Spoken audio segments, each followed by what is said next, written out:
64 எடுத்துக்கொள்ளுங்க.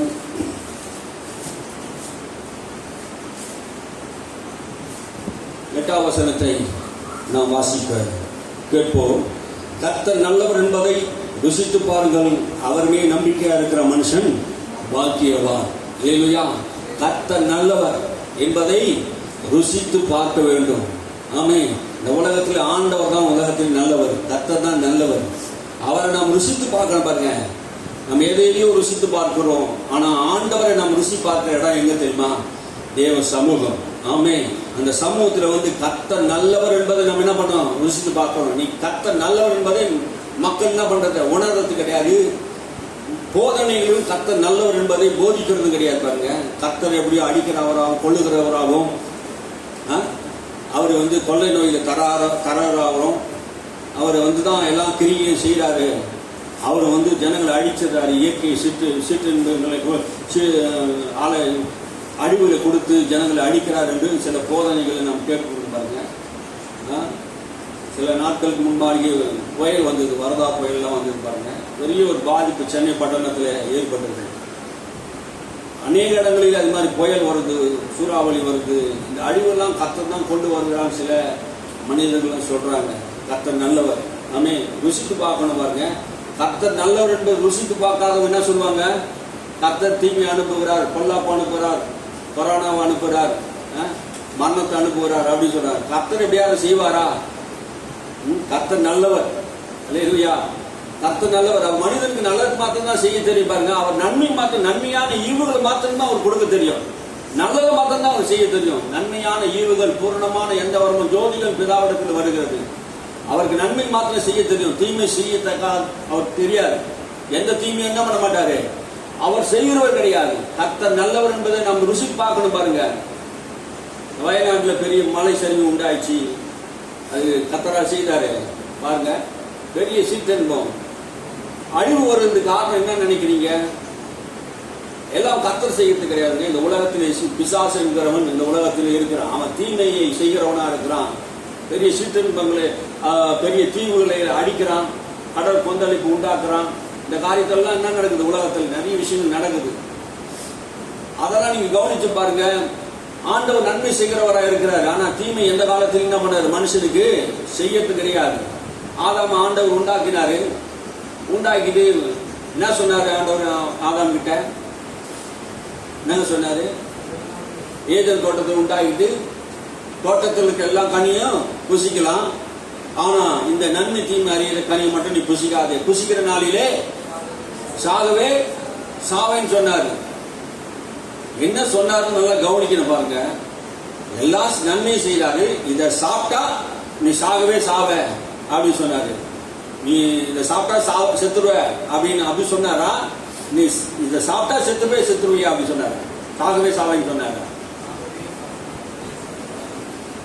அப்போ மனுஷன் இதை செய்யக்கூடாதுன்னு சொன்னாரா இல்லையா? சொன்னாரு, ஆனா அவன் செய்தான். ஆண்டவர் எச்சரிச்சார். என்ன சொன்னாரு? எச்சரிச்சார். என்ன எச்சரிச்சாரு? சாகுவ, இதை சாப்பிட்டா என்ன பண்ணுவ? சாவு வரும் அப்படின்னு சொன்னாரு. அப்போ எச்சரிப்பு ஆண்டவர் கொடுக்கிறாரு, ஆனா அழிவு ஆண்டவர் கொடுத்தாரா? அவனுக்கு மரணத்தை ஆண்டவர் கொடுத்தாரா? யார் கொடுத்தது மரணத்தை? பிசாசு என்ன சொன்னா? சாகவே சாக மாட்டீங்க, நீங்க தேவனை போல இருப்பீங்கன்னு சொன்ன. அப்போ மரணம் யார் கொடுத்தது? மரணத்தை தேவன் உண்டாக்கவில்லை. தேவன் தீமை செய்கிறவர் அல்ல. அந்த மரணம் வரும் என்பதுதான் எச்சரிப்பு. எச்சரிப்பு தான் ஆண்டவர் தராது மனுஷனுக்கு. மனம் திரும்பாம போனா, கீழ்ப்படியாம போனா அது தண்டனை நம்ம மேல் வருது. அப்ப கீழ்ப்படியாம போகும்போது தண்டனை நம்ம மேல் வரும்போது கர்த்தர் செய்தது அல்ல, நான் செய்த தவறுக்காக கொடுக்கப்பட்ட தண்டனை. கீழ்ப்படியாம வந்த தண்டனை. பாருங்க, நீங்க யோனாவை நீங்க நினைச்சு பாருங்க. யோனா கர்த்தர் சொல்றாரு, இந்த நினைவே பட்டம் 40 நாள் கவிழ்க்கப்பட்டு போகும், அந்த நினைவு பட்டத்துக்கு போய் எச்சரிக்கை சொல்லுறாரு. கர்த்தர் எவ்வளவு நல்லவர் என்பதை நீங்க கவனிச்சு பாருங்க. கர்த்தர் நல்லவரா இல்லையா என்பது உங்களுக்கு புரியும். பாருங்க, கர்த்தர் நல்லவர் என்பதை நீங்க எப்படி அறிய முடியும்? எப்படி அறியலாம்? அந்த யோனா கிட்ட சொல்லி அனுப்புறான், நீ இப்போ நினைவு பட்டணத்துல போய் சொல்லு. ஏன்னா நினைவு பட்டண மக்கள் என்ன பண்ணிட்டாங்க? அக்கிரமம் செய்து பாவம் செய்து துன்மார்க்கமான வாழ்க்கை வாழ்ந்தாங்க. அவங்க பாவம் பூர்ணப்பட்டுச்சு. அந்த பட்டணத்தில் ஒருத்தனும் நல்லவன் கிடையாது. பாவத்தின் சம்பளம் மரணம். வேதம் தெளிவா சொல்லுதுங்க, பாவத்தின் சம்பளம் மரணம். அந்த பட்டணம் அழிக்கப்பட்டே ஆகணும். அந்த ஜனங்க இருக்கவே கூடாது. கர்த்தர் நீதி உள்ள நியாயாதிபதியா இருக்கிறார். அவர் நியாயத்தை தவறாதவர். அந்த மக்களை அன்பையும் காட்டணும், நீதியை வெளிப்படுத்தணும். அவர் நீதி உள்ள தேவனாக இருந்து அந்த மக்களுடைய பாவத்தை, அவர் அக்கிரமத்தை பொறுத்து கொண்டு இருக்கக்கூடாது. அவர் தண்டிச்சே ஆகணும், நீதியை செய்து ஆகணும்.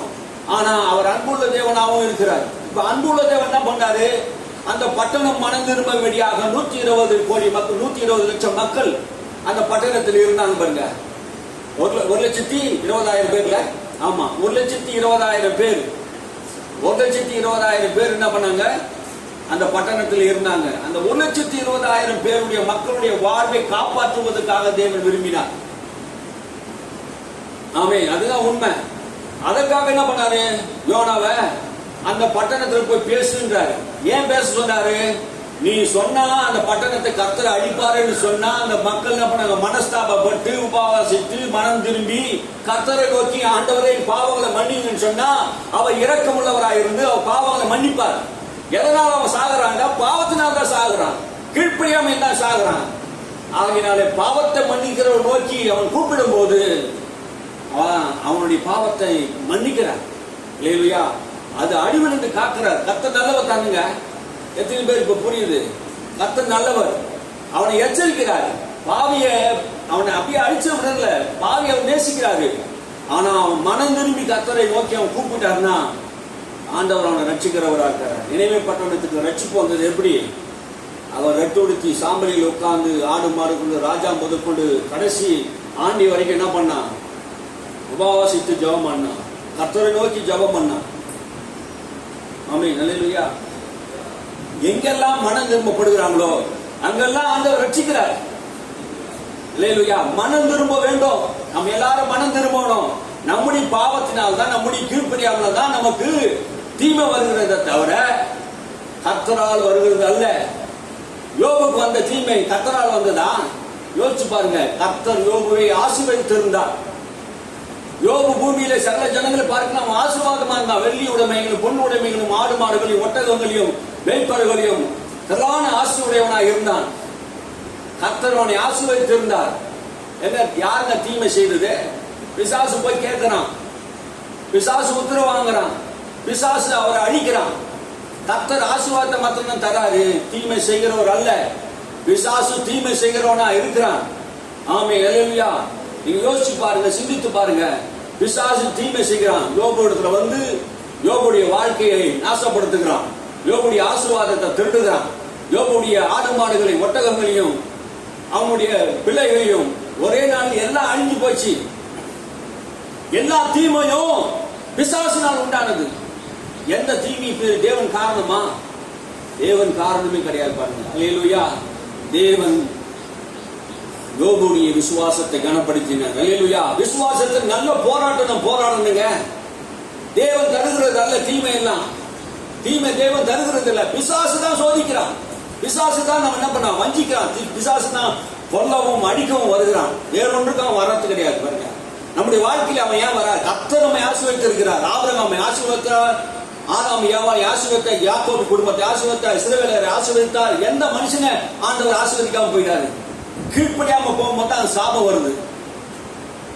மனம் திரும்பாமல் போகும்போது தான் சாபம் வருது. கர்த்தர் நல்லவர். அல்லேலூயா. நாம் செய்த தீமைக்கு தான் நாம் தண்டனை அனுபவிக்கிறோமே தவிர அவரால் தீமை வர்றது அல்ல. ஆமென், அல்லேலூயா. புரிஞ்சுக்கணும் பாருங்க. பிசாசு அவர்களை சோதித்தான், பிசாசு அவர்களை வஞ்சித்தான். பாருங்க, யோபு தன் உத்தமத்திலிருந்து மாறல, கர்த்தர் மேல் வைத்திருந்த அந்த உத்தமத்தில் மாறல. ஆமென், அல்லேலூயா. அவன் என்ன சொல்றான் பாருங்க, என்ன சொல்றான்? ஆமா, யோபு தன் தேவனை குறித்து தீமையான ஒரு வார்த்தை பேசல. தான் உத்தமத்தில் உறுதியா இருந்தான். அல்லேலூயா. கர்த்தர் நல்லவர். அல்லேலூயா. கர்த்தர் கொடுத்தா கர்த்தருடைய பரிசுத்த நாமத்துக்கு சோத்திரம். ஆனா ஒரு தப்பான ஒரு அங்க சொல்றான், கர்த்தர் கொடுத்தா கர்த்தர் எடுத்தான்னு சொன்னான் பாருங்க. அது யோபுக்கு புரியாத ஒரு விஷயம். யோபுக்கு புரியல. இந்த வேதத்தை படிக்க நமக்கு தேவன் ஆவியானவர் நமக்கு புரிய வைக்கிறார். கர்த்தர் கொடுத்தார், கர்த்தர் எடுக்கல. அல்லேலூயா. சாத்தான் எடுத்தான் என்று வேதம் சொல்லுகிறது. ஆமென், அல்லேலூயா. அதுதான் உண்மை பாருங்க. சாத்தான் தான் அந்த கிரியெல்லாம் செய்தான். சாத்தான் தான் பிள்ளைகளை கொண்டான். சாத்தான் தான் அந்த சவாரிகளை விட்டு அனுப்பி அந்த படைகள் எல்லாம் அந்த ஆடு மாடுகள் ஒட்டகங்கள் எல்லாம் பிடித்து கொண்டு போயிட்டான். அந்நியர்கள் வந்து பிடித்து கொண்டு போயிட்டாங்க. எல்லாமே சாத்தானுடைய காரியம் பாருங்க. மனுஷன் நமக்கு விரோதமாக யுத்தம் பண்ணுறான்னா பின்னாடி ஒரு சாத்தானுடைய கிரியை இருக்கிறது. கர்த்தர் நல்லவர், அல்லேலூயா. யோபுடைய முன்னிலைமை காட்டிலும் பின்னிலைமை ஆசீர்வாதமா இருந்தது. நான் யோபு தன் உத்தமத்தில் இருந்தான். என் மீட்பர் உயிரோட கூட இருக்கிறார். எவ்வளவு பாடு வந்தாலும் எவ்வளவு துன்பம் வந்தாலும் என் மீட்பர் உயிரோட கூட இருக்கிறார். என் மீட்பர் இருக்கிறார். அந்நிய கண்களால என் சொந்த கண்களை நான் பார்க்க போறேன். இந்த அழுகி போச்சு என் சரீரம், என் ஆத்மாவுக்கு அழிவில்லை என்று நம்புறான். இயேசுடைய வருகையை நம்புறான். கர்த்தரை நான் பார்ப்பேன் என்று நம்புறான். எவ்வளவு மோசமான வாழ்க்கை அவனுக்கு இருந்தாலும் தன் விசுவாசத்தை தேவன் மேல இருந்து மாத்தல. தேவனை குறித்து தீமையான வார்த்தையில பேசல. யோபு பொறுமையா இருந்தான். மற்றவங்க பொறுமை இல்லாத பேசுறாங்க. யோபுவே, கர்த்தர் உன்னை தண்டித்து விட்டார், கர்த்தர் உன்னை அடித்து விட்டார், ஆகினால்தான் ஏதோ பாவம் செய்தார், ஏதோ அக்கிரமம் செய்தார், அதனால்தான் அவனுக்கு இந்த தண்டனை வந்து செய்து. அவன் எந்த பாவமும் செய்யலைங்க. யோபு உத்தமனும் சன்மார்க்கனும் தேவனுக்கு பயந்து நடந்த ஒரு மனுஷன். ஒரு உத்தமனும் சன்மார்க்கனுமான தேவனுக்கு பயந்த மனுஷன் எப்படி தேவன் தண்டிப்பார்? யோசிச்சு பாருங்க. கர்த்தர் நல்லவங்க.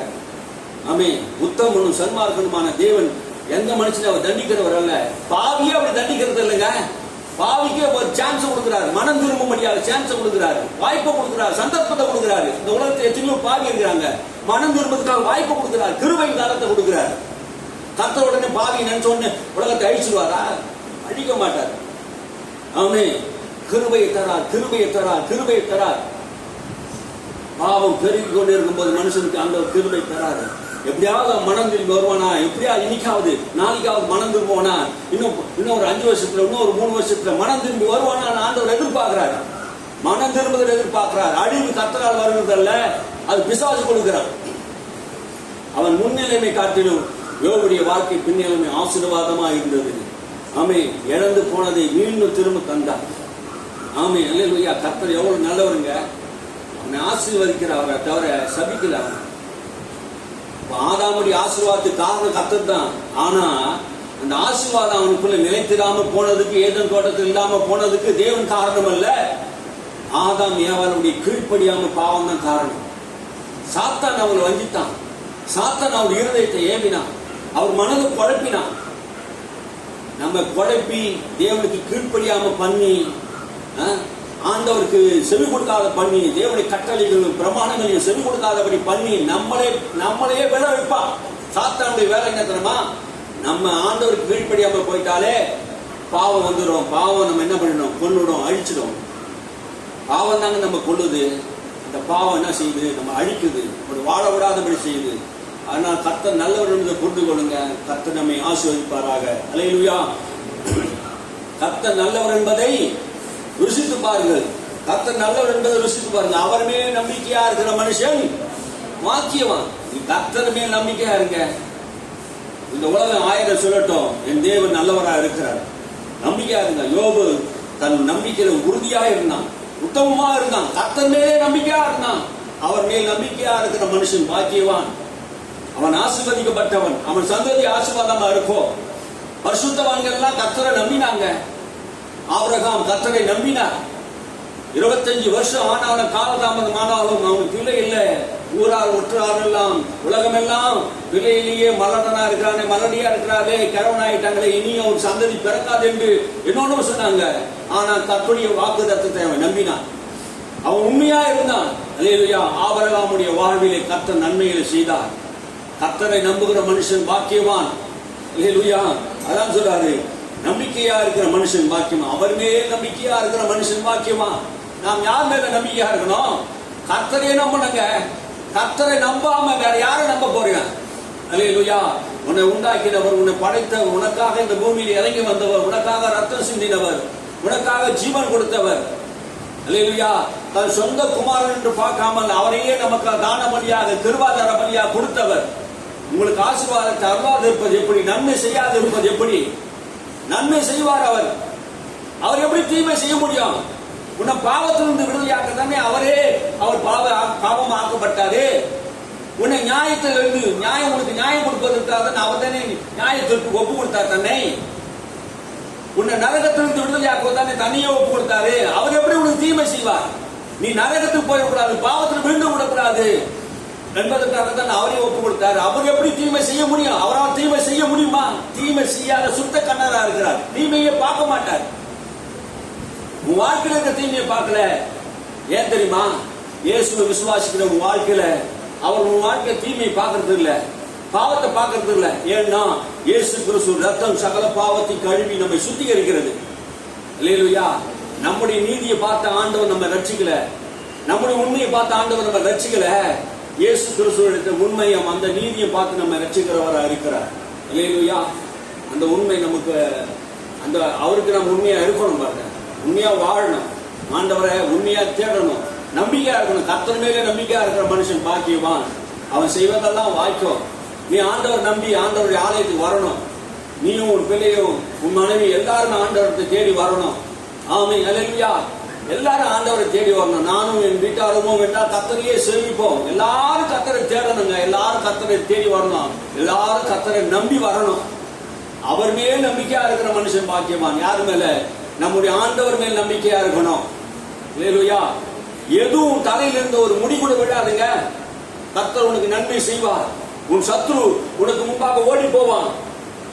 ஒரு வழியா வந்தாலும் 7 வழியா செதறி ஓடுவார்கள். 7 வழியா வந்தாலும் ஒரே வழியா ஓடி போவார்கள். ஆமென். யாரும் உனக்கு முன்பாக இருக்க முடியாது. உனக்கு முன்பாக எல்லா சத்துருக்களும் மனங்கடிக்கப்படுவார். உன் சத்துருடைய பிடாரி உன் கையில ஒப்பு கொடுப்பார். அல்லேலூயா. கர்த்தர் நன்மை மாத்திரம் செய்கிறவர். அவர் சபிக்கிற தேவன் அல்ல, அவர் ஆசீர்வதிக்கிற தேவன். சகல ஜனங்களை பார்த்து நீங்கள் ஆசீர்வாதமாக இருக்க வேண்டும் என்பது தேவனுடைய விருப்பம். உன்னை மேன்மைப்படுத்தவும் மகிமைப்படுத்தவும் அவருடைய விருப்பம். அதாங்க அவருடைய விருப்பம். அந்த விருப்பத்தை நாம் என்ன பண்ணணும்? பூரணமாக்கணும். அல்லேலூயா. கர்த்தர் நல்லவர் என்பதை ருசித்து பாருங்கள். ஏன் ஆண்டவர் நல்லவர் என்பதை ருசித்து பார்க்க முடியல? ஆமாங்க, ஆலயத்துக்கு சரியா வரது கிடையாதுங்க, சத்தியத்தை வாசிக்கிறது கிடையாது. சத்தியத்தை அறிந்தாலும் சத்தியம் ஒன்று விடுதலையாக்கும். ஆண்டவர் சொன்னாரு, ஓசியா புஸ்தகத்தில் 4:6 சொல்லுது, என் ஜனங்கள் அறிவில்லாமல் சங்காரமாகிறார்கள் என்று சொல்றார். அறிவில்லாததுனா சங்காரமாகிறார்கள். அப்போ அறிவில்லாததுன்னா என்ன சொல்ல வராது? அறிவில்லை அப்படின்னா என்ன? ஆண்டவர் என்ன ஜனங்களை பார்த்து அறிவில்லை சொல்றாரு? வேதம் அப்படி அறிவில்லைன்னு சொல்லுது. என்ன சொல்ல வராருன்னா புரிஞ்சுக்குங்க. இந்த உலகத்தை நடத்துவதற்கு, உலகத்தை சம்பாதிப்பதற்கு, உலகத்தில் வாழ்வதற்கான ஞானம் அறிவுல இருக்குது. என்ன அறிவு இருக்குது? உலகத்தை சம்பாதிக்கணும், கஷ்டப்படணும், படிக்க வைக்கணும், பிசினஸ் பண்ணணும், ஒரு காரியத்தை ஏதாவது செய்யணும் அப்படின்னு சொல்றது இந்த எல்லா ஞானமும் அறிவு இருக்குது. பார்த்தா திறமையா செய்யறான். ஒரு கண்டுபிடிக்கணும், அந்த கண்டுபிடிக்கல திறமையா செய்யறான். அதெல்லாம் அறிவு இருக்குது. என்ன அறிவு இல்லையா? வேத அறிவு இல்லை. வேத அறிவு வேணும் பாருங்க. என் ஜனங்கள் அறிவில்லாமல் சங்காரமாக ஆகிறார்கள். எதனால அழிவு வருது? ஜனங்களுக்கு ஏன் அழிவு வருது? வேதம் சொல்லுது அறிவில்லாததுனால். என்ன அறிவுனா? வேத அறிவு இல்லை என்று சொல்லுது. என் ஜனங்கள் அறிவில்லாமல் சங்காரமாகிறார்கள். வாசிங்க வாசிங்க அந்த வசனத்தை.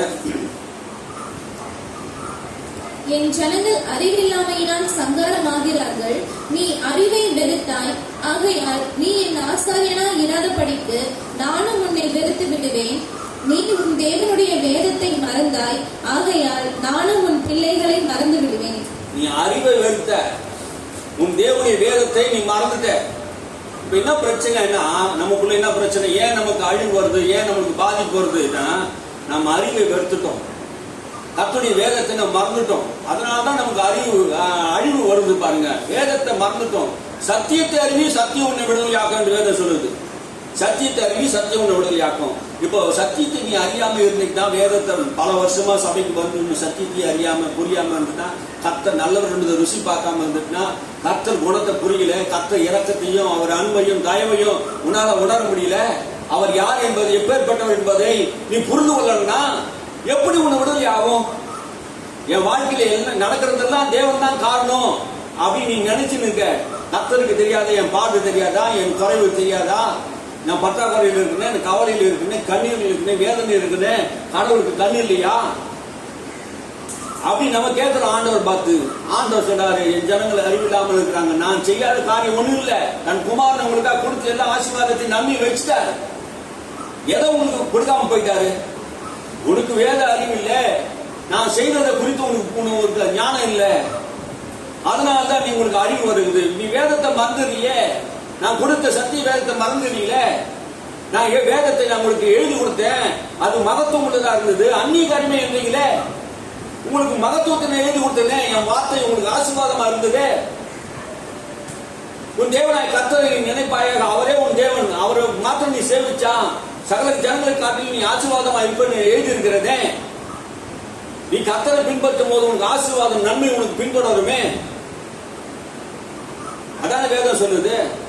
அப்போ அப்படி அந்த வேதம் சொல்றதை நம்ம நம்பல, விசுவாசிக்கல, அதை குறித்த அறிவு நமக்கு இல்லைன்னா நம்ம எப்படி இருப்போம்? அப்படியே தான் இருந்த நிலையிலே தான் இருப்போம். கர்த்தரை பார்த்து நம்ம என்ன பண்ணுவோம்? கர்த்தர் நல்லவர் என்பது நமக்கு புரியாது. கர்த்தர் நல்லவர் என்பது புரியறதுக்கு நம்ம என்ன செய்யணும்? வேதத்தை நல்லா வாசிக்கணும். நல்லா வாசிச்சாதான், வேதத்தை நல்லா அறிந்தாதான் நம்ம என்ன பண்ணுவாரு? கர்த்தர் நம்மை ஆசீர்வதிக்க முடியும். அல்லேலூயா. கர்த்தரால எந்த ஒரு காரியம் நமக்கு எதிர்ப்பான காரியம் வரல. நாமளே என்ன பண்ணோம்? அறிவில்லாம இருந்துட்டோம். என்ன அறிவு இல்லை? வேத அறிவு இல்லை. அந்நிய காரியமா என்றோம். இது யாருக்கோ, எவங்களுக்கோ, ஏதோ பரிசுத்தவான்களுக்கு, நமக்கு இல்ல. ஏதோ யூதருக்கு மாத்திரம் எழுதிட்டாரு, அவங்களுக்காக இல்ல, நமக்காக எழுதப்பட்டு இருக்கிறது. ஆமே. இந்த வேதம் யாருக்காக எழுதப்பட்டது? நமக்காக எழுதப்பட்டு இருக்கிறது. ஆமே. விசுவாசிக்கணுங்க. இது நமக்காக தான் எழுதப்பட்டது. வார்த்தை நமக்காக தான் எழுதப்பட்டது. விசுவாசிக்கணும். விசுவாசம் இல்லாம தேவனுக்கு பிரியமா இருப்பது கூடாத காரியம். நம்ம ஆண்டவருக்கு பிரியமா நடக்கணும்னா விசுவாசம் வேணும். எபிரேயர் புஸ்தகம் அதான் சொல்லுது பாருங்க. எபிரேயர் புஸ்தகம் 11ஆம் அதிகாரம் 6ஆம் வசனம், விசுவாசம் இல்லாம தேவனுக்கு பிரியமா இருப்பது கூடாத காரியம். அவர் உண்டென்றும் தம்மை தேடுகிறவர்களுக்கு. அவர் எப்படி வாசிக்கிறாங்க சில பேர்? விசுவாசம் இல்லாம தேவனுக்கு பிரியமா இருப்பது கூடாத காரியம். தேவன் உண்டென்றும் தம்மை தேடுகிறவர்களுக்கு பலன் அளிக்கிறார் என்று வாசிக்காம, பிரச்சனையை கொடுக்கிறார், தொல்லையை கொடுக்கிறார் என்று வாசிக்கிறாங்க. தேவன் பிரச்சனையை கொடுக்கிறவர் அல்ல, தொல்லையை கொடுக்கிற தேவன் அல்ல, பலன் அளிக்கிற தேவன். ஆமே. என்ன பலன் அளிக்கிறாரு? பலன் அளிக்கிறார். என்ன பலன்? தம்மை தேடுகிறவர்களுக்கு பலன் அளிக்கிறார். ஆமே. தாவீது சொன்ன, கர்த்தரை தேடுகிறவர்களுக்கு ஒரு நன்மையும் குறைபடாது. கர்த்தரை தேடுகிறவர்களுக்கு ஒரு தீங்கு வராது. 34ஆம் சங்கீதத்தை கடைசி வசனம் சொல்லுது பாருங்க. கர்த்தர் தமது ஊழியக்காரன் ஆத்மாவை மீட்டுக் கொள்கிறார், அவரை நம்புகிறார், ஒருவன் மேலும் குற்றம் சுமராது. ஆமே. கர்த்தரை நம்பினா குற்றம் சுமராதுங்க. கர்த்தரை நோக்கி பார்க்கிறவங்க முகம் வெக்கப்பட்டு போவாதுங்க. கர்த்தரை நம்புகிறவங்க தரித்திரன் அடைய மாட்டாங்க, செழிப்படைவாங்க. இதுதான் வேதம் சொல்லுது. ஆமே. அல்லேலூயா. கர்த்தருக்கு நீ பிரியமா நடக்கணும்னா விசுவாசம் இருக்கணும். யார் மேல? ஆண்டவருடைய வசனத்து மேல விசுவாசம் இருக்கணும். அவருடைய வார்த்தை மேல நம்பணும். கர்த்தரை தேடுவதற்கு நன்மை வழங்காதீரார். அவர் தீமை செய்ய மாட்டாரு, நன்மை வழங்காதீரார், பலன் தராத விட மாட்டாரு. நீ கர்த்தரை தேடிட்டா, நீ ஞாயிற்றுக்கிழமை ஆண்டவரை தேடி வந்தீங்க, எதுக்காக வந்தீங்க? நம்மை தேடுவதற்கு பலன் அளிக்கிறார் என்பது விசுவாசிக்கணும். அல்லேலூயா. உனக்கு இந்த நாள்ல வந்தீங்களே, கர்த்தர் உன்னை ஆசீர்வதிக்க போறார். அந்த வார்த்தை மூலமா உன்னை ஆசீர்வதிக்க போறார், உன்னை உயர்த்த போறாரு, உன்னை மேம்படுத்த போறார். இந்த சத்தியம் தான் உன்னை விடுதலையாக்கும். நம்மை தேடுவதற்கு பலன் அளிக்கிறார் என்று விசுவாசிக்கணும். கர்த்தரை தேடுகிற மனுஷன் பாக்கியவான்ங்க. எல்லாரும் கர்த்தரை தேடினாங்க பாருங்க, அவர் ஆண்டவர் எல்லாருக்கும் பலன் தருகிறவரா இருக்கிறார். விசுவாசத்தினால்தான் எல்லாம் உண்டாவது பாருங்க. அப்படி ஒரு பிரசங்கிட்டு கொண்டு இருக்கிறாரு. கர்த்தர் விசுவாசத்தினாலே எல்லா காரியத்தையும் செய்கிறார் என்று 2 பிரசங்கியா இருந்தாங்க. இன்னொருத்தர் எழுந்து பிரசங்கம் பண்றாராம். அவர் விசுவாசம் சொல்லிட்டாரு. விசுவாசத்தினால் அல்ல, எல்லாம் தேவனுடைய சுத்த கிருபையினால் உண்டாகுது அப்படின்னு அவர் விரோதமா இவர் பேசுற மாதிரி எழும்புறாரு. வேதத்தை என்ன பண்றாங்க? சரியா புரிந்துகள் பாருங்க. கிருபையும் அவர் தான் தரார், விசுவாசத்தையும் அவர் தான் தரார், ரெண்டுமே அவர் தான் தராரு பாருங்க. ஒருத்தர் என்ன பண்ணாங்க? சத்தியத்தை ஒரு மாதிரியும் இன்னொரு மாதிரி புரிந்து கொள்றாங்க. சத்தியத்தை பேலன்ஸ் பண்ணி படிக்கணுங்க. ஒருத்தர் கிருபையை பிடிச்சி தொங்குவாங்க, ஒருத்தர் விசுவாசத்தை பற்றி தொங்குவாங்க, சில பேர் ஜபத்தை பிடிச்சி தொங்குவாங்க.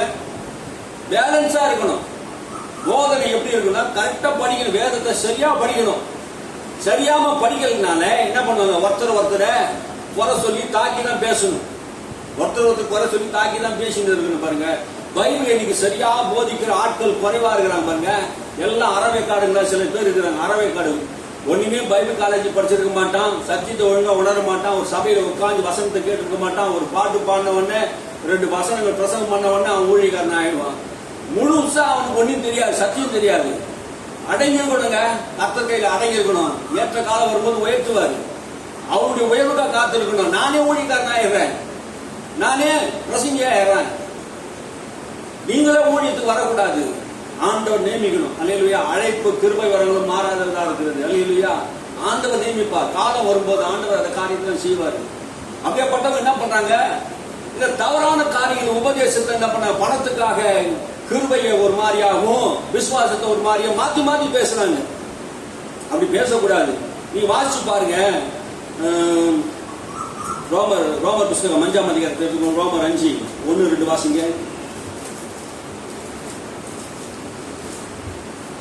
இவ்விதமாக நாம் விசுவாசத்தினாலே நீதிமான்களாக்கப்பட்டிருக்கிறபடியால் நம்முடைய கர்த்தராகிய இயேசு கிறிஸ்து மூலமாய் தேவனிடத்தில் சமாதானம் பெற்றிருக்கிறோம். அவர் மூலமாய் நாம் இந்த கிருபையில் பிரவேசிக்கும் ஸ்லாக்கியத்தை விசுவாசத்தினால் பெற்று நிலை கொண்டிருந்து தேவ மகிமையை அடைவோம் என்கிற நம்பிக்கையினாலே மேன்மை பாராட்டுகிறோம். என்ன சொல்ல வராரு பவுல்? என்ன சொல்றாரு? இவ்விதமாக நாம் விசுவாசத்தினாலே நீதிமானாக்கப்பட்டு இருக்கிறோம். பட்டிருக்கிறபடினாலே நம்முடைய கர்த்தராகிய இயேசு கிறிஸ்து மூலமா தேவனிடத்திலே சமாதானத்தை பெற்று இருக்கிறோம். எவ்விதமாக விசுவாசத்தை பெற்றிருக்கிறோம். விசுவாசத்தினாலே நீதிமானாக்கப்பட்டு இருக்கிறோம். அப்போ விசுவாசத்தை கொடுக்கிறவர் யாரு, முடிக்கிறவர் யாரு? விசுவாசத்தினால நீதிமான் பழைப்பான். ஆபிரகாம் தேவனை விசுவாசித்தான், அது அவனுக்கு நீதியாக எண்ணப்பட்டது. விசுவாசம் நீதிமானாக்குது. யாரை நீதிமானாக்குது? தேவனை விசுவாசிப்பதினாலே. கர்த்தராகிய இயேசு கிறிஸ்துவை, தேவனாய் கர்த்தராகிய இயேசு கிறிஸ்துவை அவர் மரித்தோரிலிருந்து எழுப்பினார் என்று நீ விசுவாசித்து உன் வாயினால் அறிக்கை செய்தா நீ ரட்சிக்கப்படுவ. அப்பதான் ரட்சிப்பு உண்டாகும், விசுவாசம் உண்டாகும். விசுவாசம் எப்படி வருது? தேவன் தராரு. நீ கர்த்தர் மேல் விசுவாசம் வைப்பதற்கு அவன் ஆண்டவர் தான் தராரு. நீதிமானாக்குறது தேவன் தான். எவ்விதமாக ஆண்டவர் நீதிமானாக்குறாரு? கிருபை எப்படி உண்டாகுதுன்னு சொல்றாரு பாருங்க. அவர் மூலமா இந்த கிருபையில பிரவேசிக்க ஸ்லாக்கியத்தையும் விசுவாசத்தினால் பெற்றுக் கொண்டிருக்கிறது. அவர் மூலமா, இயேசு மூலமா தான் விசுவாசத்தை தொடங்குறவர் அவர் தான். விசுவாசத்தை தொடங்குறவர் அவர், முடிக்கிறவர் அவர் தான். அப்படின்னா என்ன சொல்லுது வேதம்? விசுவாசத்தை அவர் தான் கொடுக்கிறாரு, கிருபைய அவர் தான் கொடுக்கிறாரு. மோசே மூலமாக நியாயப்பிரமாணம் கொடுக்கப்பட்டது. இயேசு என்ன பண்ணினாரு? கிருபையும் சத்தியத்தையும் கொண்டு வந்தார். கிருபை யார் மூலமா கொடுக்கிறது? கிறிஸ்து மூலமா தான் கொடுக்கிறது. விசுவாசம் எங்க தொடங்குறாரு? இயேசு தான் தொடங்குறாரு. இப்ப என்ன பண்றாங்க? விசுவாசத்தையும் கிருபையும் வெவ்வேறாக பிரிச்சு பார்க்க கூடாது. ஒருத்தர் கிருபை பேசினாலும் சரி, விசுவாசத்தை பத்தி பேசினாலும் சரி, ரெண்டையும் என்ன பண்ணணும்? தேவன் தரார் என்பது பொறுமையா வாசிக்கணுங்க, நிதானமா வாசிக்கணும். நான் சொல்ற உபதேசம் தான் கரெக்ட், இவங்க சொல்ற உபதேசம் தான் கரெக்ட். விசுவாசத்தை பேச இவர் விசுவாசத்தான் பேசுவாரு. விசுவாசம் இருக்கு. இப்ப கிருபை தான், கிருபைனால் தாங்க எல்லாம் உண்டாவது. கிருபை கொடுக்குது, விசுவாசம் பெற்றுக்கொள்ளுது. கிருபை கொடுத்தாதான் விசுவாசம் பெற்றுக்கொள்ள முடியும். கிருபையாக இயேசுவை தேவன் கொடுத்ததுனால தான் விசுவாசத்தினால் அவரை பெற்றிருக்கிறோம். இல்லையா?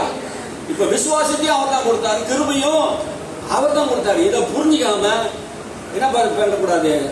போதனையை நம்ம என்ன பண்ண மாற்றக்கூடாது. பாருங்க, கர்த்தரை விசுவாசத்தினால் நாம் தேடணும். பாருங்க, விசுவாசினால் தேடணும். நம்மை தேடுகிறவருக்கு அவர் பலன் அளிக்கிறார் என்று விசுவாசிக்க வேண்டும். பிரச்சனை கொடுக்கிறவர் அல்ல, பிரச்சனையை தீர்க்கிறவர். அல்லேலூயா. தேவனிடத்தில் வருகிற யாவருக்கும் அவர் நன்மை செய்கிறவராக இருக்கிறார். பாருங்க, தேவன் விசுவாசிகளை ஜனங்களை சோதிக்கிறார். அப்படின்னா என்ன பண்றாங்க? இன்னைக்கு பேசுற கர்த்தர் சோதனையினாலே அவர்களை என்ன பண்றார்? சிட்சிக்கிறார். சோதனை கொடுத்து அவர்களை திருத்துகிறார் அப்படின்னு ஜனங்களுக்கு போதிக்கிறாங்க. பாருங்க, அப்படி அவர் போதிக்கிற என்ன பிரச்சனை வருது? என்ன பிரச்சனைனா, இஸ்ரவேல் ஜனங்கள் 40 வருஷமா 450 வருஷம் எங்க இருந்தாங்க? எகிப்துல அடிமையா இருந்தாங்க. எங்க இருந்தாங்க? அடிமையா இருந்தாங்க. அவர்களை கொண்டு போய் சேர்க்க எங்க ஆண்டவர் இறங்கி வந்தாரா? பாலும் தேனும் கொடுக்கிற தேசத்துக்கு கொண்டு போய் சேர்ப்பதற்காக இறங்கி வந்தார். இப்போ அடிமையா இருந்தவருக்கு நன்மை செய்யணும் கர்த்தர் விரும்புகிறார். அடிமையா இருந்தவருக்கு நன்மை செய்யணும் விரும்புகிறாரு. ஆனா இந்த வணங்கா காலத்தில் உள்ள ஜனங்க 10 முறை கர்த்தர் என்ன பண்ணாங்க? முறுமுறுத்தாங்க. இது ஜனங்களுக்கு புரியல. பாருங்க, ஜனங்களுக்கு இது புரியல. கர்த்தர் நல்லவர், உன்னை பாலும் தேனும் அடிமையா இருக்கிறியே, பாலும் தேனும் ஓடுற தேசத்துல நான் வாக்கு பண்ணிட்டேனே, அந்த தேசத்துக்கு நான் கொண்டு போவேன். ஆபிரகாம், ஈசாக்கு, யாக்கோபுக்கு நான் வாக்கு பண்ணிட்டேன். அந்த தேசத்துக்கு இந்த ஜனங்களை நான் கொண்டு போக விரும்புறேன். ஆனா இந்த ஜனம் என்ன பண்ணாங்க? கர்த்தரை பரிச்சு பார்த்தாங்க, கர்த்தரை முறுமுறுத்தாங்க. ஆகினாலே பாலும் தேனும் ஓடுற தேசத்துக்கு போகல. இவர் 40 வருஷம் சோதிக்கப்பட்டது காரணம் என்ன? தேவன் இவர்கள் வனாந்தரத்துக்கு 40 வருஷம் சோதித்தார், 40 வருஷம் இவங்களை கஷ்டப்படுத்தினார் என்று போதிக்க கூடாது பாருங்க. ஏன் அவங்க 40 வருஷமா அங்க வனாந்தரத்தை சுத்தினாங்க? அது காரணத்தை கண்டுபிடிக்கணும். ஏன் அவங்க வனாந்தரத்தை சுத்தினாங்க? எபிரேயர் என்ன சொல்றாரு? எபிரேயர் 4:2 என்ன சொல்லுது? என்ன விஷயம் சொல்லுது? வாசிங்க.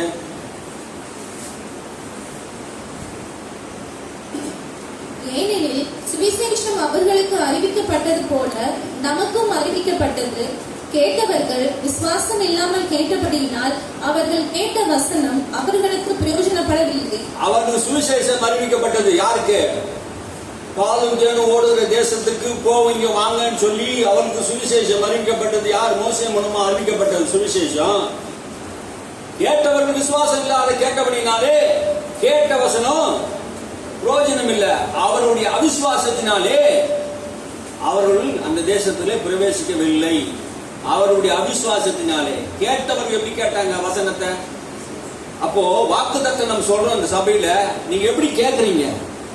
கேட்ட வசனம் உங்களுக்கு பிரயோஜனமா இருக்குதா? பல வருஷமா நம்ம சபைக்கு வரோம், பல வருஷமா பல ஆண்டுகளாக நம்ம சபைக்கு வரோம். ஆனா கேட்ட வசனம் விசுவாசத்தோடு கேட்டோமா கேட்கலையா என்பது நம்ம என்ன பண்ணணும்? கவனிக்கணும் பாருங்க. ஏன் அவங்க வனாந்தரத்திலே சுற்றி வந்தாங்க? 11 நாள்ல வந்து பாலும் தேனும் ஓடுகிற தேசம் வந்துடல. அங்கிருந்து புறப்பட்டு வந்த 11 நாள் தானுங்க. 11 நாள் எகிப்துல இருந்து பாலும் தேனும் ஓடுகிற கானான் தேசத்துக்கு வந்துடலாம். ஆனா 40 வருஷம் சுத்த காரணம் என்ன? அவருடைய அவிசுவாசம். அதனால் சொல்றாரு எபிரேயர் ஆசிரியர், அவருடைய அவிசுவாசத்தினாலே அதை அவர்கள் சுதந்திரிக்கவில்லை. கேட்டவர்கள் விசுவாசம் இல்லாதபடி நான் கேட்டபடினாலே, விசுவாசம் இல்லாதபடி நான் கேட்டபடினாலே. விசுவாசத்தோடு கேட்கறங்க. நான் சொல்ற வார்த்தை இப்ப நம்ம விதைக்கிறோம், வசனத்தை போதிக்கிறோம், விசுவாசத்தோடு நம்ம கேட்கிறோமா? விசுவாசம் இருக்குதா? கேட்கிற வசனத்துமே நம்பிக்கை இருக்குதா? கர்த்தருமே நம்பிக்கை உள்ள மனுஷன் பாக்கியமா. சத்தியத்தை அறிவி சத்தியம் உங்களை விடுதலையாக்கும் சொல்லுது. நீங்க சத்தியத்தை அறிவீங்களா? கர்த்தர் நல்லவர் என்று ருசி பார்க்கலாம். வாக்கு தத்தம் பண்ணினவர் மாறாதவரா இருக்கிறாரே, ஆணையிடுதலை ஒருபோதும் தவறாதவரா இருக்கிறாரே, பொய்யுரையாத தேவனாச்சே. அவர் சொன்னதை நிறைவேற்றுவாரே, கால தாமதம் ஆகாதே. கர்த்தர் சொன்னதை நிறைவேற்றுவா. சர்வ வல்லவரா இருக்கிறார். வாக்கு தத்தம் பண்ணினவர் உண்மை உள்ளவர் என்று நம்பி ஆபிரகாம் தேவனை விசுவாசித்து சோத்திரம் பண்ணி ஆண்டவரை நன்றி செலுத்தினான். விசுவாசித்து அவன் பெற்றுக்கொண்டான். கால தாமதம் ஆகும் போது நமக்கு சோர்வு வரும். ஆனா உனக்கு வாக்கு பண்ணினவர் மாறாதவர். ஒருவேளை காலம் உனக்கு இருக்கலாம், நேரங்கள் உனக்கு இருக்கலாம், தாமதம் ஆகலாம். ஆனா வாக்கு தத்தம் பண்ணினவர் மாற மாட்டார். அல்லேலூயா. சொன்னதை நிறைவேற்றுவார். குறித்த காலத்திலே குறித்த நேரத்திலே உன் தேவனாய் கர்த்தர் உன்னை ஆசீர்வதிப்பார். அல்லேலூயா.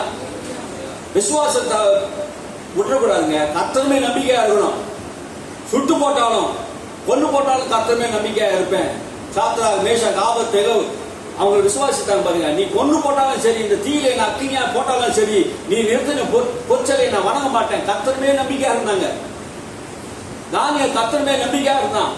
நீ சிங்கக்கபில போட்டாலும் சரி, நான் ஜெபம் பண்றதை என்ன பண்ண மாட்டேன், நிறுத்த மாட்டேன். பத்திரத்தில் கையெழுத்து போட்டு சட்டங்கள் கொண்டு வா, என்னன்னா பண்ணிக்கோ, நான் என்ன பண்ண மாட்டேன். கர்த்தருமே நம்பிக்கையா இருக்கிற மனுஷன். அல்லேலூயா. கர்த்தரையே நம்பி இருக்கிறேன்.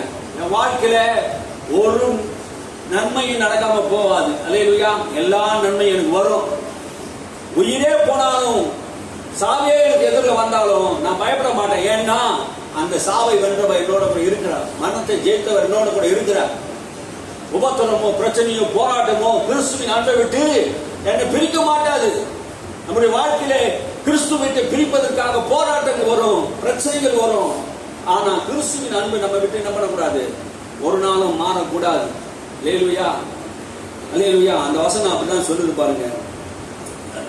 வசனத்தை எபிரேயர் 2:4 வாசிச்சீங்களா? 4:2 வாசிச்சீங்களா? பாலும் தேனும் இருக்கிற தேசத்துக்காக கொண்டு போவதற்காக நான் இறங்கினேன் என்று சொன்னார். யாத்ராகமம் புத்தகம் 3:8 வாசிங்க. 3:8 என்ன செய்யறாரு பாருங்க. யாருக்கு அதை கொடுத்தாரு, யாரை விட்டு அவர் நீக்கினார். யாத்ராகமம் புத்தகம் 3:8 வாசிங்க. சத்தமா வாசிங்க. அவர்களை எகிப்தியரின் கைக்கு விடுதலையாக்கவும் அவர்களை அந்த தேசத்திலிருந்து நீக்கி கானானியரும் ஏத்தியரும் எமோரியரும் பெலிஸ்தியரும் ஏவியரும் எபூசியரும் இருக்கிற இடமாகிய பாலும் தேனும் ஓடுகிற நலமும் விசாலமுமான தேசத்தில் கொண்டு போய் சேர்க்கவும் இறங்கினார். ஆமென். கர்த்தர் எதற்காக இறங்குகிறார் பாருங்க. அவங்க 7 ஜாதி அந்த பாலும் தேனும் ஓடுற தேசத்திலே வாழ்ந்து கொண்டு இருக்கிறாங்க. பாலும் தேனும் ஓடுற தேசத்தை யார் வாழ்ந்து கொண்டு இருக்காங்க? அந்த 7 ஜாதிகள் வாழ்ந்து கொண்டு இருக்கிறது. ஆனா அந்த இடத்துல அவங்களை துரத்திட்டு உங்களை எத்துமை வைக்கணும். இது கர்த்தர் நல்லவர் இல்லையா? யோசிச்சு பாருங்க. உனக்கு நன்மையானது செய்கிறார். உனக்கு நன்மை உண்டாகும்படியாக உண்மையில் நல்ல நினைவுல வச்சிருக்கிறேன். தீமைக்கான நினைவுகள் அல்ல. நீ நல்லா இருக்கணும், உன் சந்ததி நல்லா இருக்கணும், பிள்ளைகள் நல்லா இருக்கணும், நீ ஆசீர்வாதமா இருக்கணும் தான் தேவன் விருப்பம். உன்னை பொறுத்து நினைவுகள் எல்லாம் தீமைக்கானது அல்ல, நன்மைக்கான நினைவுகள் தான் கர்த்தர் வைத்திருக்கிறார். அவர் தீமை யோசிக்க தெரியாது அவருக்கு. இல்லையா? பாருங்க இந்த வசனத்தை மறுபடியும் வாசிங்க. அவர்களை எகிப்தியரின் கைக்கு விடுதலையாக்கவும் அவர்களை அந்த தேசத்திலிருந்து நீக்கி எகிப்தியர் கையிலிருந்து விடுதலையாக்கவும். பாருங்க, அந்த தேசத்திலிருந்து விடுதலையாக்கணும். நீ அடிமைப்பட்டு இருக்கிற அந்த தேசத்துல விடுதலையாக்குவது நல்ல இருந்தீங்க. கர்த்தர் நல்லவர். ஆமே. நீ விடுதலை அடையணும், விடுதலையா இருக்கணும், சுதந்திரமா இருக்கணும். நீ அடிமைப்படக்கூடாது, பிசாசுக்கு அடிமைப்படக்கூடாது. உன்னை இருளின் அதிகாரத்திலிருந்து விடுதலையாக்குற தேவன். நீ இருளில் வாழக்கூடாது, வெளிச்சத்துக்கு வரணும், குமாரனுடைய ராஜ்யத்துக்கு வரணும். உன்னை விடுதலை செய்வதற்காக ஆண்டவர் இறங்கி வருகிறார். உன்னை நல்ல தேசம், விசாலமான நீர் உள்ள தேசமும் மழை உள்ள தேசமாக நல்ல தேசத்துக்கு கொண்டு வர்றார். ஆமே. நல்ல தேசத்துக்கு கொண்டு வருகிறார். கர்த்தர் நல்லவர் என்பதை நாம் ருசித்து பார்க்கணும். பாருங்க, சபைக்கு வந்தா மாத்திரம் போதாதுங்க, விசுவாசிக்க வேணும். ஆமே. விசுவாசிக்கணும். எதை விசுவாசிக்கணும்? கர்த்தருடைய வார்த்தையை நம்ம என்ன பண்ணணும்? விசுவாசிக்கணும். விசுவாசத்தினால் வராது யாவும் பாவம் என்று வேதம் சொல்லுகிறது. விசுவாசத்தினால் எல்லாம் கூடும். விசுவாசிக்கிறவன் பாக்கியவான். ஆமே. விசுவாசத்தினால் வராது யாவும் பாவம் தானுங்க. வேத வாக்கியங்கள் எல்லாம் சொல்லுது. நீ விசுவாசித்தால் உனக்கு நடக்கும். கர்த்தரால் எல்லாம் கூடும், விசுவாசிக்கிறனாலும் எல்லாம் கூடும். அப்போ விசுவாசித்தா நடக்கும் நல்லா தெரியும். ஆனா நாம் ஏன் விசுவாசிக்க மாட்டோம்ன்றோம்? எதை விசுவாசிக்கணும் தெரியல, எப்படி விசுவாசிக்கணும் தெரியல. எதை விசுவாசிக்கணும், எப்படி விசுவாசிக்கணும்? வேதத்தை விசுவாசிக்கணும். கர்த்தருடைய வேதத்தை நீ என்ன பண்றோம்? நம்பணும். தேவனுடைய வார்த்தையை நம்புறோம். ஆபிரகாம் கர்த்தருடைய வார்த்தையை நம்பினான். அதுதான் விசுவாசம். விசுவாசம் எப்படி வரும்? எப்படிங்க வரும் விசுவாசம்? விசுவாசம் எப்படி வரும் அப்படின்னு ஒரு கேள்வி நம்ம கேட்டா, விசுவாசம் நம்ம ஆண்டவர் சோதிக்கிறதுனால வரும். சில பேர் சொல்றாங்க, போதிக்கிறாங்க. விசுவாசம் எப்படி வருமா? ஆண்டவர் சோதித்து நம்ம புடம்பிடுவா, அப்போதான் விசுவாசம் வரும். வேதம் என்ன சொல்றது? ரோமர் 10:17 விசுவாசம் கேள்வினால் வரும், கேள்வி தேவனுடைய வசனத்தினால் வரும். அப்ப விசுவாசம் எப்படி வருது? கேள்வினாலே வருகிறது. என்ன கேள்வி? தேவனுடைய வசனத்தை கேட்பதன் மூலமாக. ஆமே. வசனத்தை காதுகளினாலே கேட்பதினாலே விசுவாசம் வரும். நீ படிக்கிறது மூலமா விசுவாசம் வரும். எதை படிக்கணும்? வேதத்தை படிக்க படிக்க உனக்கு என்ன வரும்? விசுவாசம் வரும். விசுவாசம் எப்படி வரும்? சோதனையிலே ஆண்டவர் கொடுத்து உனக்கு விசுவாசத்தை உருவாக்குவார். அப்படி கிடையாது.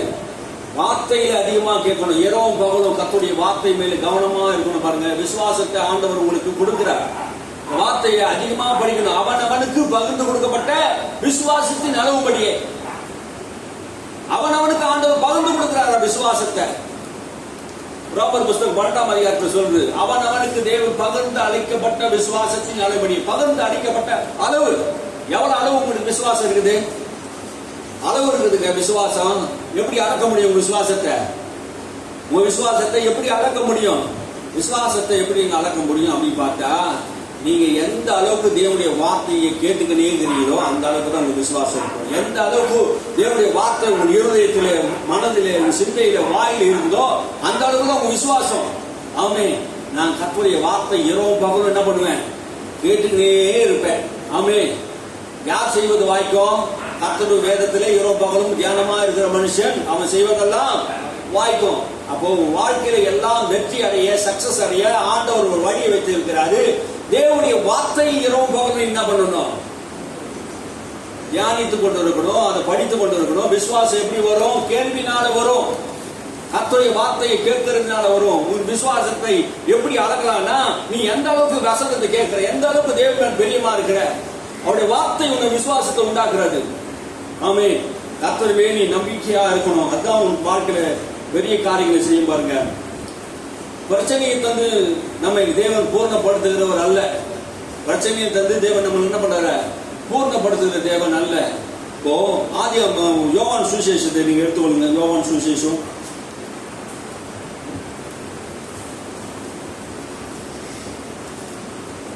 யோவான் சுவிசேஷம் 1ஆம் அதிகாரம் 1ஆம் வசனத்தில் 2ஆம் வசனத்தை வாசிப்போம். ஆதியிலே வார்த்தை இருந்தது, அந்த வார்த்தை தேவனிடத்தில் இருந்தது, அந்த வார்த்தை தேவனாக இருந்தது, அவர் ஆதியிலே தேவனோடு இருந்தார்.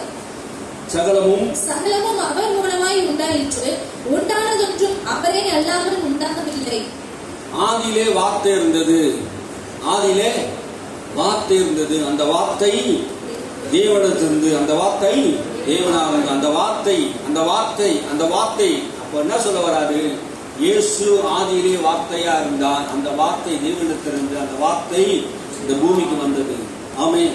எதை விசுவாசிக்கணும்? வார்த்தையை விசுவாசிக்கணும். இயேசுதான் வார்த்தையா இருக்கிறார். இப்ப எதை விசுவாசிக்க போறோம்? வார்த்தையை தான் விசுவாசிக்க போறோம். வார்த்தையினாலே எல்லாத்தையும் ஆண்டவர் உண்டாக்குறார். சகலம் உண்டானது ஒன்றும் தானாக உண்டாக்கலையா? இது உண்டானது எல்லாம், இந்த பூமி உண்டானதெல்லாம் தானா உண்டாகல. எப்படி உண்டாச்சா? வார்த்தையினால் உண்டாச்சு. அதான் சொல்ற அவரு, சகலமும் அவர் உண்டாயிற்று, உண்டானது ஒன்றும் அவராலே அல்லாமல் உண்டாகவில்லை. அவராலே அல்லாமல், எவராலே அல்லாமல்? வார்த்தையானவராகிய இயேசு அல்லாமல் உண்டாகவில்லை. வார்த்தையினால் உண்டாக்கப்பட்டது. உலகங்கள் தேவனுடைய வார்த்தையினால் உண்டாக்கப்பட்டது என்று எபிரேயர் நிருபர் சொல்றாரு. எபிரேயர் ஆசிரியர் சொல்றாரு, வார்த்தையினாலே உலகங்களை உண்டாக்கினார். இல்லையா? ஆதியிலே தேவன் வானத்தை பூமியும் வார்த்தையினால உண்டாக்கினார். கடவுள் என்று சொன்னார். அப்போ நம்முடைய வாழ்க்கையிலே தேவனுடைய வார்த்தை விசுவாசிக்கணும், இயேசுவை விசுவாசிக்கணும், வார்த்தை மேல நம்பிக்கை இருக்கணும் பாருங்க. அந்த நம்பிக்கை வார்த்தையை நம்ம சொல்ல சொல்ல சொல்ல விசுவாசம் வளரும் பாருங்க. தேவனுடைய வார்த்தை நான் என்ன பண்ணணும்? அறிக்கை செய்து கொண்டே இருக்கணும். அல்லேலூயா. இந்த ஒவ்வொரு வசனத்தையும் நம்ம என்ன பண்ணணும்? அறிக்கை செய்து கொண்டே இருக்கணும் பாருங்க. அந்த வார்த்தை மாம்சமாகி கிருபையினாலும் சத்தியத்தினாலும் நிறைந்தவராகி நமக்குள்ளே வாசம் பண்ணி அவருடைய மகிமை கண்டோம். அது பிதாவுக்கு ஒரே பேரோட மகிமைக்கு ஏற்றதாகவே, ஏற்ற மகிமையாகவே இருந்ததுன்னு சொல்றார். அல்லேலூயா. அந்த வார்த்தை மாம்சமாகியது. இயேசு கிறிஸ்து சொல்றாரு, அந்த வார்த்தை மாம்சமாகுது. அந்த வார்த்தையை மரியாதை வந்தது. அவ சொன்னா, உங்களுடைய வார்த்தையின்படி எனக்கு ஆக கடவுது. அந்த வார்த்தை விசுவாசித்தா. அன்னி மரியாதை என்ன பண்ணாங்க? உன்னிடத்தில் ஒரு பரிசுத்தமான பிள்ளை பிறக்கும் என்று சொன்ன போது, இது எப்படி ஆகும்? எப்படி ஆகும்? வார்த்தை சொல்றான், தேவதூதன் சொல்றான், இது எப்படி ஆகும்? அவன் சொல்றாரு, பரிசுத்த ஆவியானவர் உண்மையில் நேரிடுவார், உன்னதமானவர் உண்மையில் வருவார், அப்போது நீ கர்ப்பவதி ஆவார். நம்ப முடியாததை அவர் நம்பினார். உம்முடைய வார்த்தையின்படி எனக்கு ஆக கடவுது. அந்த வார்த்தை அப்படியே ஏற்றுக்கொள்கிறார். அவர் வார்த்தையை பெற்றெடுத்தார். அந்த வார்த்தை கிருபையா சத்தியமா வெளிப்பட்டார். அல்லேலூயா. இந்த உலகத்தில் இயேசு மாம்சத்தின் அடியிலே வெளிப்பட்டார். அல்லேலூயா. கடவுள் மனிதனாக இந்த உலகத்திலே உதித்தார். கிருபையை கொண்டு வந்தார், சத்தியத்தை கொண்டு வந்தார் என்று வேதம் சொல்கிறது. அவருடைய பரிபூர்ணத்தினாலே நாம் எல்லாரும் கிருபை மேல் கிருபை பெறுகிறோம். ஆமென். அவருடைய பரிபூர்ணத்தினால், இயேசு கிறிஸ்துடைய பரிபூர்ணத்தினாலே நாம் என்ன பண்றோம்? கிருபை மேல கிருபை பெறுகிறோம். இயேசு பரிபூர்ணர் பாருங்க. அவரிடத்தில் எந்த பாவமும் கிடையாது, எந்த அநியாயம் கிடையாது, எந்த அக்கிரமும் கிடையாது, எந்த பாவமும் அவரிடத்தில் சேர்ந்தது கிடையாது, தீமை அவரிடத்தில் இல்லை பாருங்க. அவர் பரிபூர்ணரா இருக்கிறார். அவருடைய பரிபூர்ணத்தினால நம்ம கிருபை மேலே கிருபை பெறுகிறோம். நம்முடைய பரிபூர்ணம் கிடையாது, நம்முடைய வாழ்க்கை எந்த பரிபூர்ணம் கிடையாது. அவரே கர்த்தர் நீதியாக்கிட்டார், அவரே பரிசுத்தமாகிட்டார், நமக்கு அவரே நமக்கு நித்திய ஜீவன் ஆகிட்டார், அவரே நமக்கு வழியாகிட்டார், அவரே நமக்கு சத்தியமாகிட்டார். அவருடைய பரிபூர்ணத்திலிருந்து அல்லேலூயா நாம் பரிபூர்ணமா நடக்கிறோம், நடந்து போயிட்டு இருக்கிறோம். இயேசுவை விசுவாசிக்க என்ன நடக்குது? பரிபூர்ணம் வருது. ஆமென். அவர் பரிபூர்ணமா இருக்கிறது போல நாமும் பரிபூர்ணமா ஆகி கொண்டு இருக்கிறோம். எப்படி? கிறிஸ்து உங்களுக்கு மன்னிக்கிறது போல மற்றவர்கள் நாம் மன்னிக்கிறது மூலமாக, இறக்கம் காட்டுறது மூலமாக, அன்பு செலுத்துவது மூலமாக அவரை போல நம்ம மாறுகிறோம்.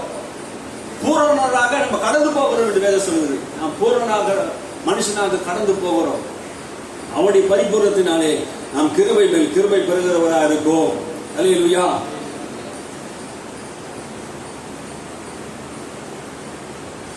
வாசிங்க.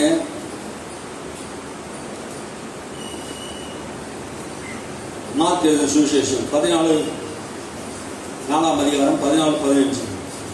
ஏன் துன்பம் வருது, எதுக்கு பிரச்சனை வருது நம்முடைய வாழ்க்கையில, எதனால பிரச்சனை வருது அப்படின்ட்டு மார்க் எழுதின சுவிசேஷம் 14 விதைக்கிறவன் வசனத்தை விதைக்கிறான். வசனத்தை கேட்டவுடனே சாத்தான் வந்து அவர்கள் இருதயங்களில் விதைக்கப்பட்ட வசனத்தை எடுத்து போடுகிறான். இவர்களே வசனம் விதைக்கப்படுகிற வழியருகானவர்கள். அப்படியே வசனத்தை கேட்டவுடனே அதை சந்தோஷத்தோடு ஏற்றுக்கொண்டும் தங்களுக்குள்ளே வேர் கொள்ளாதபடியால் கொஞ்ச காலம் மாத்திரம் நிலைத்திருக்கிறார்கள். வசனத்தின் நிமித்தம் உபத்திரவமும் துன்பமும் உண்டானவுடனே இடர்கள் அடைகிறார்கள். இவர்களே கற்பாறை நிலத்தில் விதைக்கப்பட்டவர்கள். வசனத்தை கேட்டும் உலக கவலைகளும் ஐஸ்வர்யத்தின் மயக்கமும் மற்றவர்களை பற்றி உண்டாகிற இச்சைகளும் உட்பிரவேசித்து வசனத்தை நெருக்கி போட அதனால் பலனற்று போகிறார்கள். அதனால தான் பலனற்று போற வசனத்தின் நிமித்தம் தான் நமக்கு துன்பம் வருதுன்னு சொல்றாரு. மார்க் என்ன சொல்றாரு? வசனத்தின் நிமித்தம் தான் துன்பம் வருது. பாருங்க 14 விதைக்கிறவன் ஒருவன் வசனத்தை விதைக்கிறார். ஒரு வசனத்தை என்ன பண்றான்? விதைக்கிறான். இப்ப நான் என்ன செய்து கொண்டு இருக்கிறேன்? வசனத்தை விதைக்கிறேன். விதைக்கும் போது இந்த வசனம் என்கிற வேத வசனத்துக்கு அழிவுள்ள வித்து. ஆமா, வசனம் என்ன சொல்றது? அழிவில்லாத வித்து சொல்லுது. இயேசு என்ன சொல்றாரு? வசனத்தை விதைக்கிறான். விதை என்பது வசனம் என்று இயேசு சொல்றாரு. விதைக்கிறவன் வசனத்தை விதைக்கிறான். இப்போ நான் வசனத்தை சபையில விதைக்கிறேன். இப்போ இத வசனத்தை கேட்டவுடன் சாத்தான் வந்து என்ன பண்றான்? சாத்தான் இப்ப வரான். என்ன எதுக்காக வரான்? வசனம் வந்த உடனே சாத்தான் வருகிறான். எதுக்காக? வசனத்தை உன் விதைக்கப்பட்ட உன் இருதயத்திலிருந்து எடுத்து போடுவதற்காக. எதற்காக சாத்தான் வரான்? வசனத்தை உன் வாழ்க்கையிலிருந்து எடுத்து போடுவதற்காக வரான். வசனம் வாழ்க்கையில் இருந்ததுன்னா என்ன நடக்கும்? வசனம் உன் வாழ்க்கையில் இருந்ததுன்னா என்ன நடக்கும்? உனக்கு ஆசீர்வாதம், நன்மை வரும். சத்தியத்தை அறிந்து சத்தியம் உன்னை விடுதலையாக்கும். வசனம் வாழ்க்கையில் இல்லைன்னா உனக்கு பிரச்சனை. வசனம் உன் இருதயத்தில் இருந்ததுன்னா சாத்தானுக்கு பிரச்சனை. இதான் வித்தியாசம். உன் இருதயத்தில் இருந்ததுன்னா சாத்தானுக்கு பிரச்சனை. வசனத்தை உன் இருதயத்திலிருந்து பொறுக்கி போடுறான். அப்போ வசனத்தை உன் வாழ்க்கையில வரக்கூடாது. ஒரு கேட்ட வசனம் அது உனக்கு பிரயோஜனப்படலைன்னா, உன் இருதயத்துல போலன்னா, அது உன் இருதயத்துல வரலன்னா அது உனக்கு என்ன ஆகும்? பிரயோஜனப்படாது. விசுவாசம் இல்லாத கேட்ட வசனம் பிரயோஜனப்படாது. பாருங்க, அப்படியே வசனத்தை கேட்ட உடனே அதை சந்தோஷத்தோடு ஏற்றுக்கொண்டு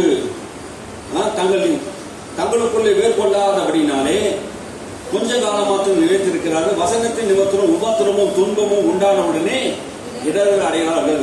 இவர்கள் கற்பார் நிலத்தில் விதைக்கப்பட்டவர்கள். வசனத்தின் நிமித்தம் துன்பமும் இடர்களும் வருது, உபத்திரம் வருது. இந்த வசனத்தை கேட்ட உடனே கர்த்தர் உன்னை வாழாக்காம களியாக்குவா, உன்னை ஆசீர்வதிப்பார், உனக்கு வெற்றியை தருவார், ஜெயத்தை தருவார் அப்படின்னு பிரசங்கத்தை நீங்க கேட்கறீங்க.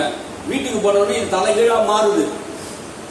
வசனத்துக்கும் நீ கேட்ட வாழ்க்கைக்கும் வித்தியாசம் நிறைய இருக்குது. பார்க்க போனா, வீட்டுக்கு போனா, இப்போ வசனம் கேட்டோம் நம்ம ஆசீர்வாதமா இருக்குன்னு சொன்னா வீட்டுல ஒண்ணுமே சாப்பாடு கூட வழி இல்லாத இருக்குமே. வசனம் வருது, கர்த்தர் உன்னை வாழாக்காம தலையாக்கோன்னா நம்ம வீட்டை ஒருத்தவங்க நம்மளை மதிக்க மாட்டாங்களே அப்படின்னு வருது. கர்த்தருடைய வியாதிகளை நீக்கி உன்னை சுகம் தருவான்னு சொல்லிட்டு சரீர பார்த்த விளைவுமா இருக்குது. அப்போ வசனத்தை கேட்டது ஒண்ணு, வாழ்க்கையில் நடக்கிறது ஒண்ணு.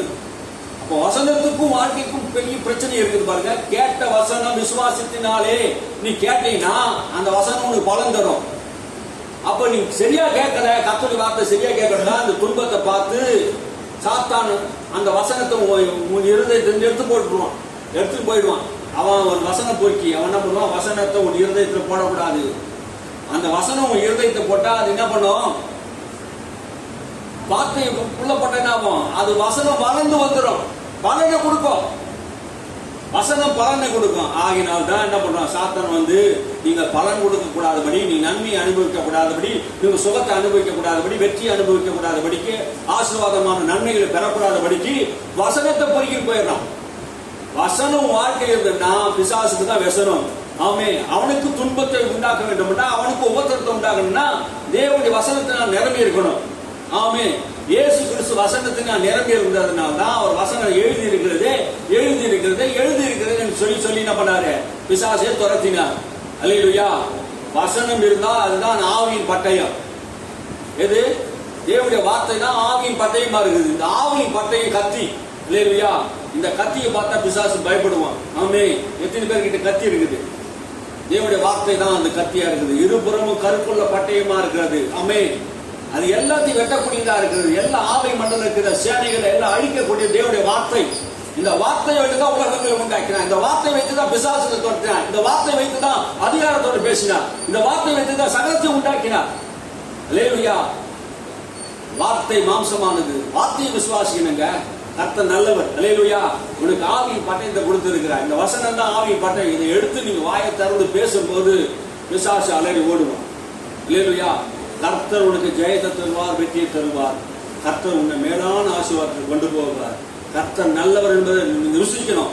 என் ஜனங்கள் அறிவில்லாமல் சங்காரமாகிறார்கள், அறிவை வெறுத்தார்கள், அந்த வசனத்தை கேட்க மறந்தார்கள். கேட்ட வசனம் அவனுக்கு பிரயோஜனப்படல, அவனுடைய அவிசுவாசத்தினா அவனுக்கு போல. பாருங்க, கர்த்தர் தீமை செய்கிறவர்கள் யோபுடைய வாழ்க்கையும் எல்லாருடைய வாழ்க்கையும் நீங்க கவனிச்சு பாருங்க. கர்த்தர் தீமை செய்யல, நன்மை செய்கிறார். கர்த்தர் நல்லவர் என்பதை நீங்க என்ன பண்ணுங்க, ருசித்து பாருங்க. உங்க வாழ்க்கை வளமா வாழ்வதற்கு, ஆசீர்வாதமா இருப்பதற்கு தேவனுடைய வாக்கு தத்தங்கள் உனக்கு நமக்கு கொடுக்கப்பட்டிருக்கிறது. இந்த வாக்கு தத்தங்கள் இருதயத்தில் வைத்து வசனத்தை நாம் பேசும்போது விசுவாசம் உண்டாகும். கிருபையும் சத்தியமும் உண்டாகும். ஆமே. கிருபை தேவனால் கொடுக்கப்படுகிறது, விசுவாசமும் தேவனால் கொடுக்கப்படுகிறது. இது ரெண்டையும் வச்சுதான் நம்ம என்ன பண்ணணும், கிருபையை கொண்டு விசுவாசத்தை பெற்றுக்கொண்டோம். நம்ம விசுவாசத்தை கொண்டு கிருபையை பெற்றுக் கொள்கிறோம். ரெண்டுமே ஒண்ணுதான் பாருங்க. அல்லேலூயா. இது உங்களால் உண்டானது அல்ல. விசுவாசமும் உங்களால் உண்டானது அல்ல, கிருபையும் உங்களால் உண்டானது. எதாவது உங்களால் கிருபை உங்களால் கொடுக்க முடியுமா? விசுவாசம் உங்களால் கொடுக்க முடியுமா? ரெண்டுமே உங்களால் உண்டானதல்ல. நல்லா புரிஞ்சுக்கணும் பாருங்க. நல்லா புரிஞ்சுக்கணும். புரிதல் நமக்கு வேணும் பாருங்க. விசுவாசமும் கிருபையும் தேவன் தருகிறார். நம்மளால் உண்டான மேன்மை பாராட்டுகிறதுக்கு ஒண்ணும் கிடையாது பாருங்க. அவர் தருகிறார். அல்லேலூயா. எழுந்திருக்கிறார். சோத்திரம்.